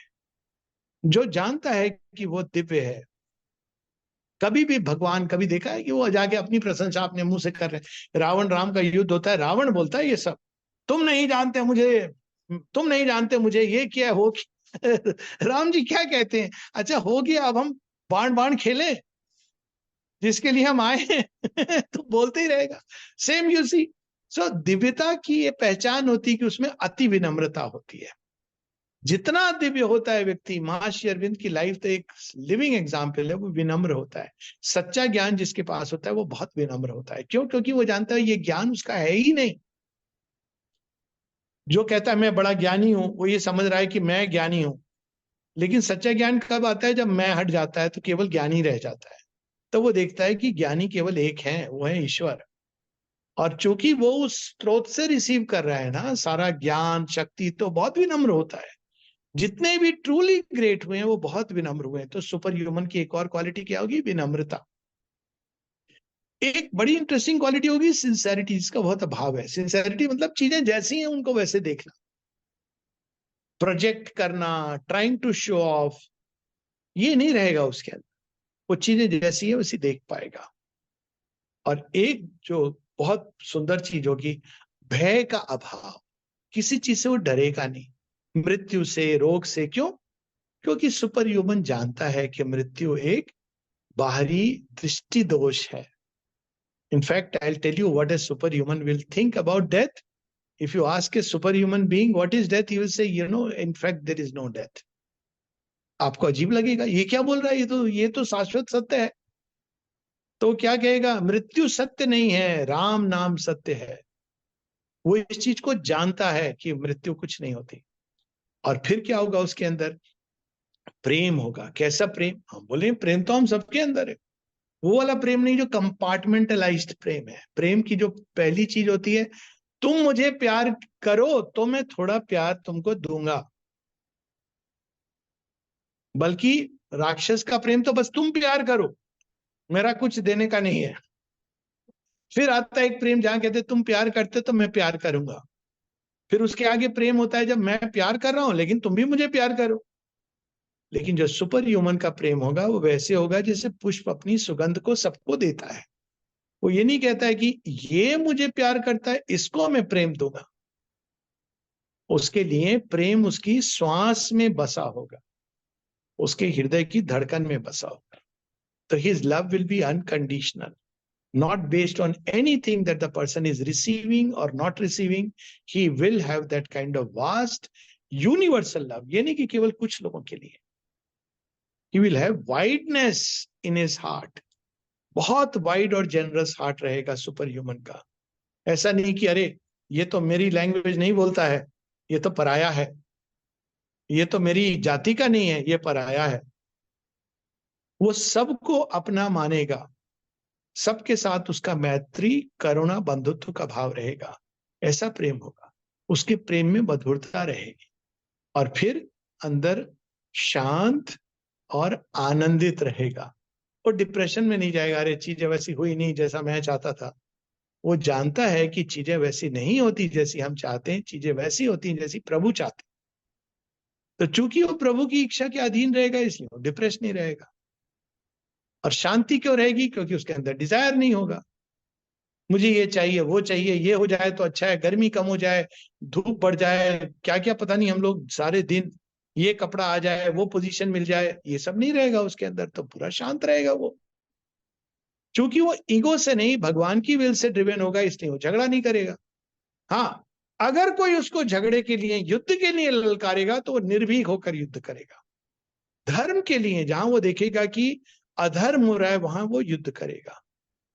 पर्सनल कोई युद्ध नहीं होगा उसका कि मैं, उसने मेरे साथ ऐसा किया था मैं बदला लूंगा। ये सब भावनाएं बदले की, घृणा और क्या क्या होता है मनुष्यों में, क्रोध, ये सब खत्म हो जाएगा। क्योंकि वो, लेकिन वो युद्ध लड़ सकता है जहां वो देखेगा कि अधर्म हो रहा है और यहाँ भगवान की इच्छा के विरोध में ऐसी शक्तियां खड़ी हैं, तो वो युद्ध भी लड़ेगा, निर्भीक होकर युद्ध लड़ेगा। शौर्य होगा, शक्ति होगी, और क्या क्या क्वालिटीज, सौंदर्य होगा, सौंदर्य बोध होगा। वो चीजों के अंदर, वो कुब्जा के अंदर, कुब्जा की कहानी पता नहीं तुम लोगों ने सुनी है कि नहीं। वो कुब्जा के अंदर वो सुंदर देवी को देख पाएगा, अहिल्या रूपी पाषाण के अंदर वो एक देवी को देख पाएगा। उसकी निगाह में कोई गिरा हुआ नहीं होगा, सबको वो उठाएगा। ये नहीं कि कुछ को एम्ब्रेस कर रहा है, उठा रहा है, बाकी को अरे ये तो गिरे हुए लोग हैं, छोटे लोग हैं। सबको उठाएगा, सबके लिए उसके अंदर करुणा का भाव। और भी बहुत कुछ जो आने वाले समय में प्रकट होगा। Vande Mataram, sir. I am Sonakshi of class 9th Nuff region. And sir, आपने my... वंदे मातरम कहा बच्चे? Yes, sir. Thank you. Vande Mataram, yes, हाँ बोलो। So, sir, you said that there is a Ravan inside all of us. So, sir, did Lord Ram conquer the Ravan inside himself birth? And if not, when did he do it? He conquered the Ravan inside him, but not for all of us. So that is a task. He has opened the door and shown us the way. He conquered the Ravan inside us himself. That is why he could kill the Ravan outside. And therefore he showed the way that, well, we too can conquer the Ravan inside us. And only when we conquer the Ravan inside us that we can be ready for the greater war of conquering the Ravan outside. So that path has been shown. It is there. It may not come in popular Ramayana, but the real Ramayana, if you read through, he was instructed by sage Vasisht. So there is a whole treatise which is like a dialogue between Rama and his mentor Vasisht. So at the age of 15, 16, Rama asks Vasisht, why should I even be a king? How should I be? And he is given that wisdom, the nature of this world, how one can master oneself. And Rama practices those things. That's how he becomes, by the time he comes to the kingdom, he is already a yogi. Because he has learned from his mentor, and learning is not enough, he puts it into practice. Whereas Ravan, he learned from his mentor, but never practiced it. His mentor was Lord Shiva, but he was egoistic. So it is there, but you don't see all that in the serials, though it is there in the original Ramayana. In Valmiki Ramayana, it's there. There's a whole portion of dialogues between Vasishtha and Rama. It's all about dharma. So that's how you will see Mahabharata also, where there are different angles from which what is dharma is taught. If you read through the Mahabharata and Ramayana, more so Mahabharata, you will understand all kinds of dharma, because all the characters face certain dilemmas where they have to make choices. And in Indian civilization, the important thing was base it on dharma. So when the characters followed the path of dharma, they developed what they developed into. And when they followed the other path, they degenerated into much worse beings. So yes, he conquered the Ravan within him, but obviously he didn't conquer in everybody, because if that was the case, we all would be beautiful beings. But for that, something much greater than Rama and Krishna even was needed. And that's what Sri Aurobindo brings. Yes, sir. Yes. Vande Mataram, sir. I'm Manya Pandey from 7D. Sir, I have two questions if you don't mind. The Yes. first question, as you said in the start of the session, you said that you stated the characteristics of a ideal human being. Sir, could you tell us some ways that we could implement those characteristics in ourselves so we could transform ourselves into the ideal human beings? Yes, very good. Thank you. So first is read about these characters. It's there in Indian books. Read about those who have been truly examples of the ideal. That's why I feel Ramayana and Mahabharata should be, I'm sorry to use a word, compulsory. Not because of any religion, but because they teach us what is an ideal human being. It doesn't matter what religion we follow. So Ramayana and Mahabharata are books which are meant to help human beings grow into ideal. That's one. Second, find those who are of something of this nature is reflected in them. Very rare. Find them. If you want to find, you will find. Okay? And when you find, hold on. Okay. Third, if you don't find, think about this idea, live it in your dreams, let it be your dream that this is what I want to be. Tell yourself that I don't want to be just this kind of what everybody is.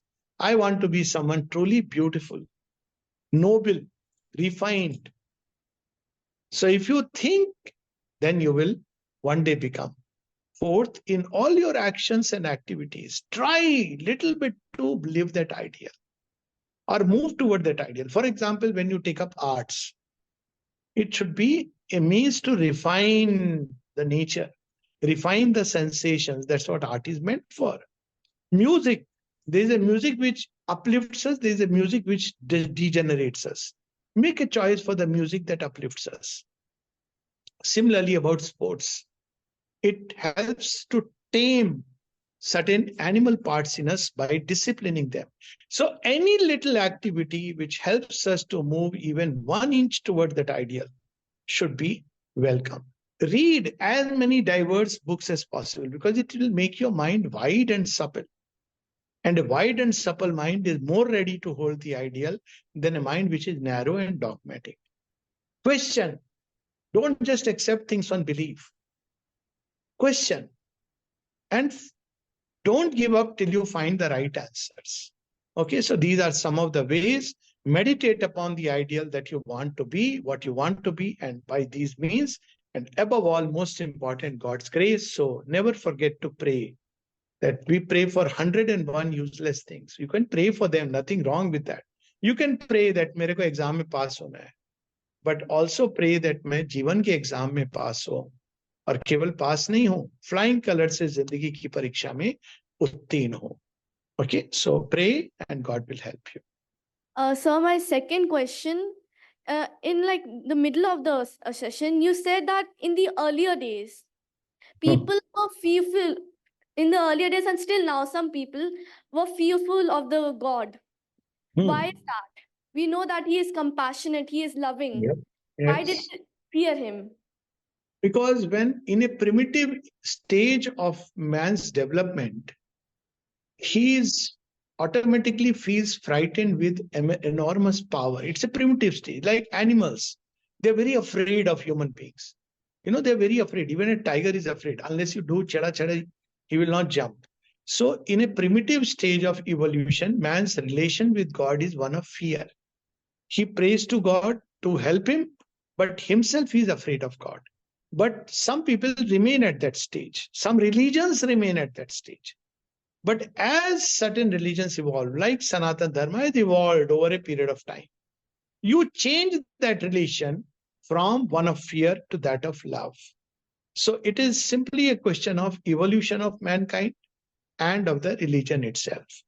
But yes, there are human beings who are afraid of God. They see him in their own image because they don't know God. That is another answer. Because we love to punish people. So we think God also is busy punishing people. We love to condemn people. So we think God is also busy condemning people. Because we want to win people by fear and favor, we think God is also happy with fear and favor. So that's ignorance because they don't know what God is. Therefore, they have constructed their own image of God. Okay? But as human beings know God, then they realize that He's all love and compassion. Vande Mataram, sir. My name is Vande Shiv. Mataram. My name Yes. is Shivra from class 6F. And so Yes. my question is that why do people like many of them employ all these embryonic qualities which we should not, like mentor like you are telling us, and still some of them are not using them in our day-to-day life. And not only us, if there is any other child, so if the teachers are not telling, their parents might be. So why are they becoming different versions, like not applying these good activities? Yes, my child, you answered the question. You said embryonic stage. So they are less developed. But for that reason, we should not condemn them. We should feel compassionate. They are less developed. You can't expect. So though there are children who may be, what's your age? Maybe around 10 or something? 11. See, quite close. So there are children who are at 11, but they have wisdom like you. They are very wise. They are inside very developed. You see, that's why in India, in Sanatana Dharma, we have the concept of rebirth. What does rebirth mean? There is souls in us which keeps coming, and in each life it grows. It grows more and more. So there are souls which have taken more number of births, and therefore they are developed souls. Even in the body of a 5-year-old, they may be a developed soul. But there are souls which have taken birth just 3-4 times. So even at the age of 100, they are very crude. They are, all that you said, because they are not evolved souls. So there are souls which are evolved, and I am so happy that all of you are in that category. But there are souls which are not evolved. So they will evolve, and we have to help them rather than condemn them, because everybody is not at the same state of evolution. All right? Though everybody looks human, looks the same. Thank you, sir. And for them, you can pray. When you find such people, you can pray for them that may God give Sadbuddhi in their heart also. Sir, I think that every child will be conscious in the future coming years. Yes, wonderful. I am so happy. Wonderful. Matram, sir. Vande Matram. A very good evening to you, sir. I am Shrijata Banerjee of class 8F, and I would like to ask this question, which is there a way to balance all the emotions in our life? For example, you said because of anger, our peace is suppressed. So, is there a way to balance all the emotions? Balance, no, it's not balance, but change, which is required. So you can balancing anger and peace would mean that we are having a cat and a dog together in the same house. They will fight and they will cancel each other. Okay. Of course, some cats and dogs do well. Maybe I should give the example of a snake and a mongoose, or a cat and a rat. So we can't balance. We have to change one into other. So anger has to be channelized and changed into strength. Anger is a sign of weakness. So anger is a sign that our vital is very weak. People who are angry are basically very weak. So they get easily frustrated. And because they get frustrated, they get angry. But you have to change it into peace and wideness and strength. So when you channelize anger through sports, particularly, you will grow strong but not angry. So don't try to balance anger and peace, but change anger into strength. And if you grow strong, you won't have to be angry. Whatever challenge you meet, you will face it with strength and courage. Okay? Vande Mataram, sir. My name is Adi Mishra from 6E. Sir, my question is, why did God come to the level of a man to help him? Yes, very good question, because that is why he came to become at a level so that we can become God. Imagine if he was sitting there and said, become like me. We will not even know what he is. So God becomes human so that human can become God. See, how do you train a dog?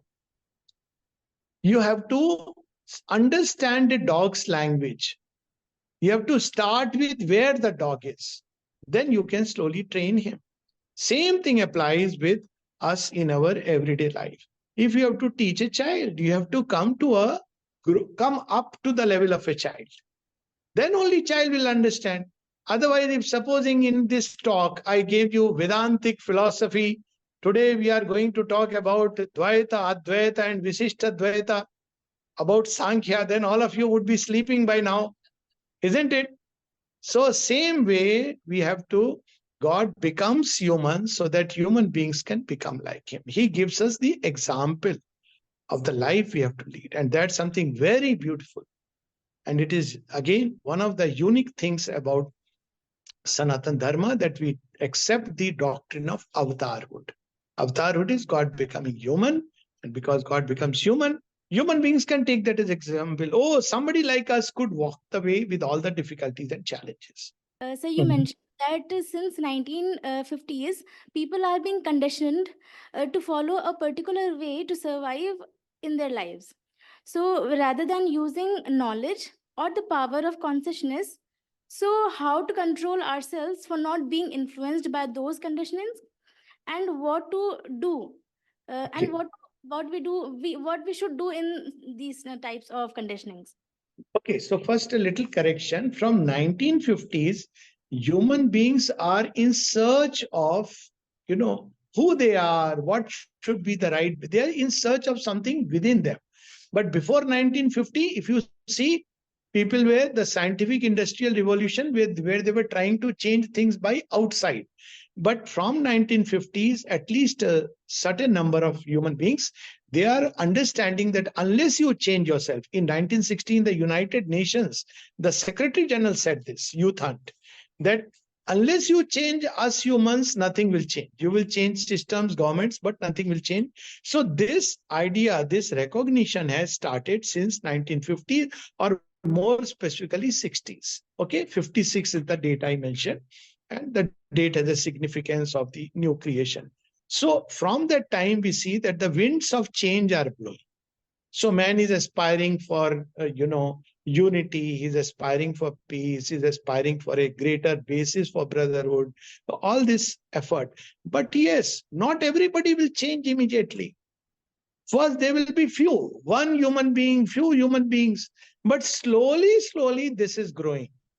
So we have two kinds of humanity right now. One humanity which believes in the future of mankind, which is evolving towards embodying the beautiful things. And all of you, I'm happy, belong to that genre, and of course, all of us. On the other hand, there are human beings who are still holding on to the past way.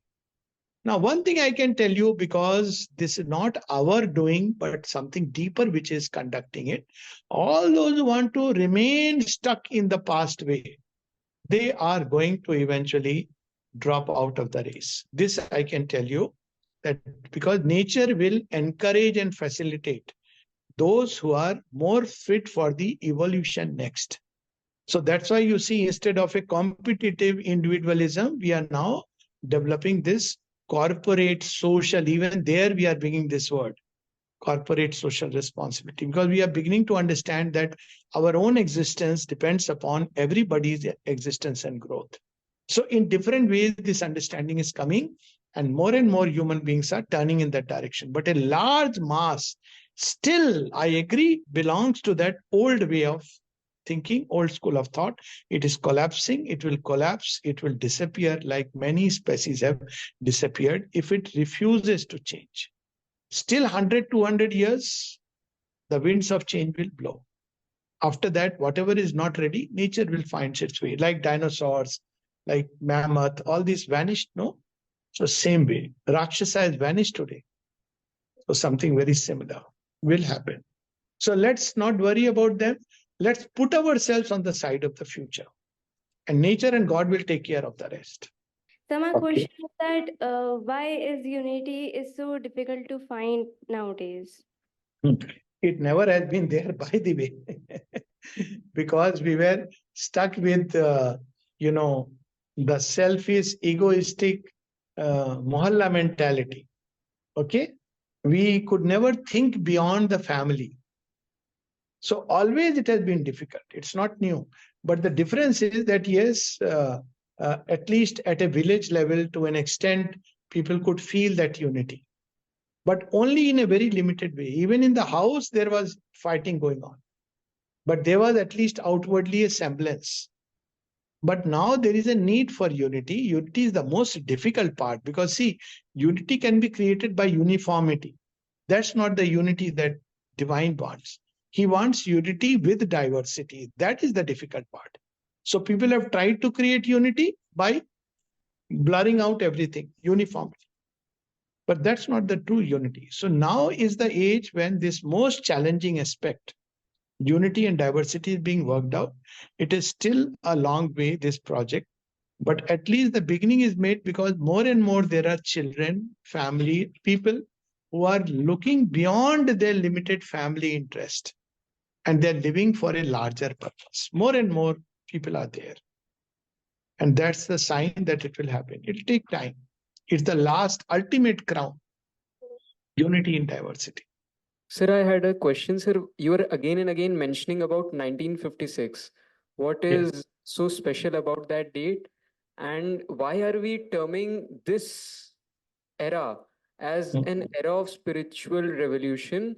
Because we see even the climate change and the other catastrophes which we are facing shows us that we are in a really bad state these days. So 1956, of course, I didn't mention for a reason, but since you asked me, 1956 is the day when Sri Aurobindo and the mother brought to earth a new consciousness. We are talking of new creation, so a new consciousness. Its equivalent is that in the animal mind, suddenly the human consciousness begins to operate. So if you want an easy language, then the operating system of creation has been changed. Now, that is a question of faith or a question of long discussion. I've given a talk on this, so I'll right now not get into that. But as to the spiritual evolution, in fact, if you go back to the pre-1950 era, there was a lot of superstition, dogmatic religionism, ritualism, but very little spirituality. There were some spiritual figures and there were some followers. But the kind of spiritual inclination that we are seeing today, like as I said, your classroom is an example, your school is an example. And I know a number of schools that are developing these things. At this age, it was something which was impossible, unheard, unseen, unthought of. So there is definitely a great spiritual thirst, and the number of spiritual movements that have come up in the last 50 years is just unbelievable. In fact, there are so many disciples of so many gurus, because it's not about whether guru is good or bad. I'm not saying that. But there is a thirst. People want to know more. They want to go beyond the human limit. They want to exceed the human formula. They want another way of life. Like, there was that famous song, "We want no education," and equally imagine a world without boundaries. Okay, all this, how did it come in? How did people like John Lennon, even in the Western context, they suddenly get so much of likes, if we were to put it in today's language? Precisely because they echoed the angst of the age. Okay, so all this is happening. Climate change, that's a very, very big debate. Okay, I would suggest read all about it to realize how far it is true even. I know it's a very, very touchy topic. At the same time, even if it is true and there is global warming, okay, we must understand that nature has her ways of using what seems to us an impossible wall as a passage. And I'll give only one example. An example I'm giving as a kind of situation. Imagine when trees were growing upon Earth. Probably a time would have come when they would have felt, oh my God, carbon dioxide is reducing. Okay, because trees take carbon dioxide. What was nature's solution? Nature's solution was out of the tree evolved animals which breathe oxygen and release carbon dioxide. So global warming, etc., is presuming that man will remain forever the same. But all these, including the ultraviolet rays, is a huge subject. So I'm not entering into it. I've given talks on all this. You'll find it. So all these things which are happening are pushing the human body and mind to go beyond the frontiers of the human limits. And it is this which will one day precipitate even a physical transformation. People are coming together for the good of Earth. They are realizing that no, we should be joined together, otherwise we may end up destroying Earth. So all this nature is using, as you rightly said, in the last 75 years or maybe a little less, because a new consciousness is operating upon Earth. It is this which is changing human beings, making us aware what damage we have done to the planet. That's why today we also say not only global warming, but also we have no plastic movements. In our own India, suddenly we have the cleanliness drive. Why we are doing all this? Because there is a new consciousness which is operating upon Earth, which is changing us from inside without our knowing it. All right? That new consciousness, which Sri Aurobindo termed as the supramental consciousness, that started becoming active on 29th February 1956. That's why the change is coming up, and it'll go on for a few centuries. I mean, is there something that happened in 1956 because of which we are saying that it began in 1956? Because if we look at other revolutions, it's always we've got some proof. We've seen that a revolution started, something was initiated. So is there something that happened in 1956? You mean apart from the supramental manifestation? because that is a huge subject. That is something which the mother and Sri Aurobindo have said, that a new consciousness began operating. But I can tell you something which happened in 1957, soon thereafter, and 60s, as a sign, as you said, the proof. So 57 or around that time, 55 or 57, you must have heard about the Cuban crisis. We were push button away from nuclear destruction of the world, and something stopped us. Since then, we are having wars, not that mankind has got rid of war. We reach a brink and we come back. Something is there which is preventing a mass scale. At the same time, we see many movements which are coming up, which are people are joining hands together to make this world a better place. This is also happening at a larger scale. People are thinking of at world level. Before 1950, Mohalla, as I said, Mohalla mentality, my village, my caste, my little kingdom of family was the ultimate that people, even nation was a difficult cry. Hardly anybody thought about a nation. Okay, during independence movement, there was a different reason altogether. But slowly we have begun to at least think like a nation. Then from the nation, we can go to the world. We can't suddenly leap from the family to the world. We have to go through the stage of nationalism. So all these things are happening 60s onwards. The word yoga has become a common household term. Meditation has become a in thing. In psychology, we learn that, well, meditation can help us get rid of illnesses. So there are many things which are happening today. Yoga, International Yoga Day has come up, which are a sign, geopolitical shifts. I could go on and go on. That's a whole subject. I've covered it in some of the talks, which indicate that in many ways, after 60 onward, the world is no more the same. And of course, there are certain old things which are there, continuing, resisting, but certain new things have come which were not there earlier. There are things of the old which are continuing. But there are new things which are emerging which were not there earlier, and that is the sign of the new creation. It's still 70 years old, new creation. When first human beings came into existence, they had to go through 9 intermediary species, from the Cro-Magnon man to the modern Homo sapiens erectus. So we have to go through a few hundred years, but the change has started, and the first signs are already emerging.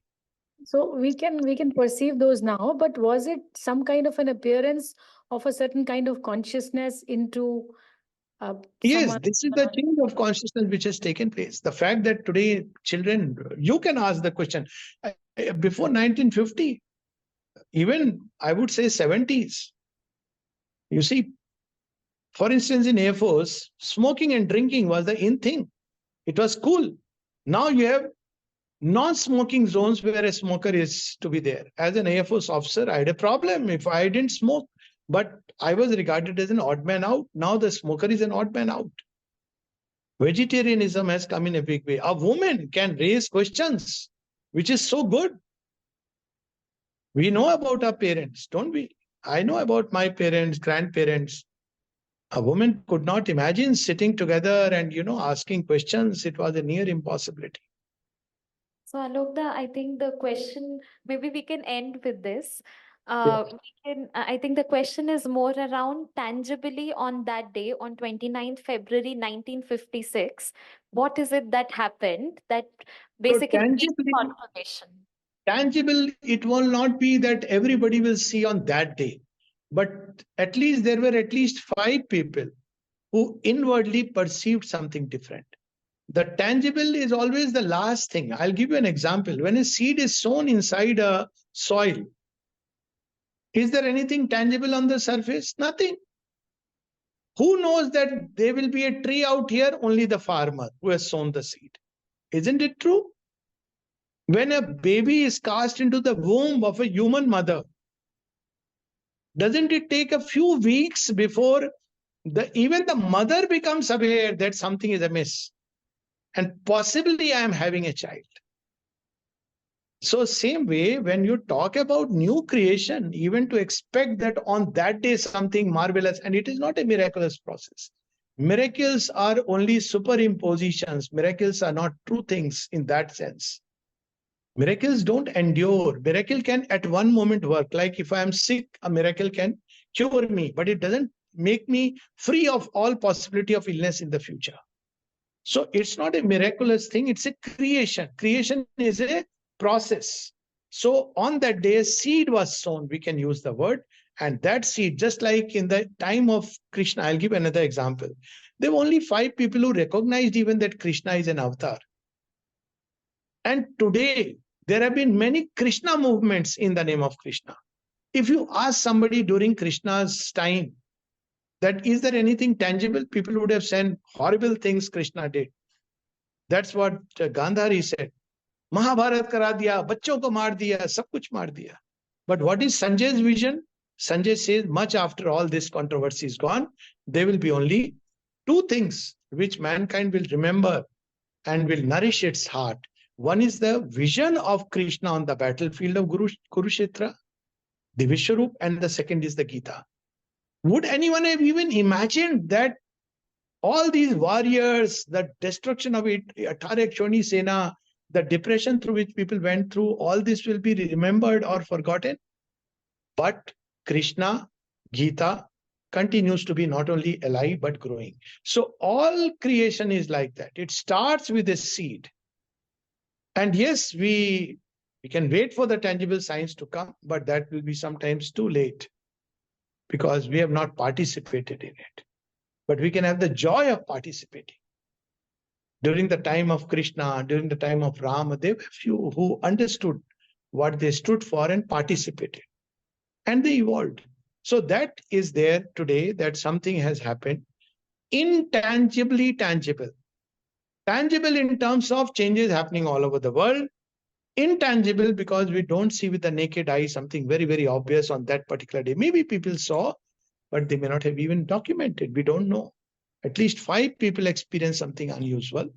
There may have been many more, which we don't know. They never documented. For instance, somebody may have seen suddenly the downpour of a golden rain. That's how the poet Bendre in Karnataka, he saw it.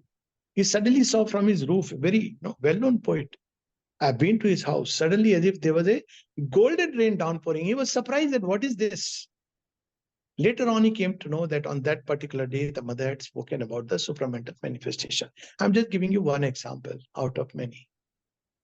Okay, so that kind of tangible means with the eyes and ears, that is a long time. It's like, as I said, the farmer sows the seed, he knows. And we can trust the farmer or we can wait for the tree to grow. But if we trust the farmer, we can participate in the process. That's the difference. Vasanti's sister, who was much, much younger at that time, maybe 6, 7 or 8, even she, on that particular day, experienced a golden light. Yes, so that's why I'm saying I'm not discussing that because that will again go into the realm of the intangible. Because there were some people who experienced it, which is fine. So that's why I even did not say all that is enough to know that 1960 onwards, in fact, the world understands that the world is changing from 60 onwards. Every sphere, it will take me hours to narrate. In the field of science, in the field of art, in the field of music, culture, everything. The world is no more the same. Medicine, and that's a whole subject, maybe some other time we can have on the new creation, how it is unfolding. Yeah. A lot of gratitude to you for being here. And as a token of gratitude at the feet of the Mother and Sri Aurobindo and gratitude to Alokda, we'll take a moment of silence, holding gratitude in our hearts, and then we'll close.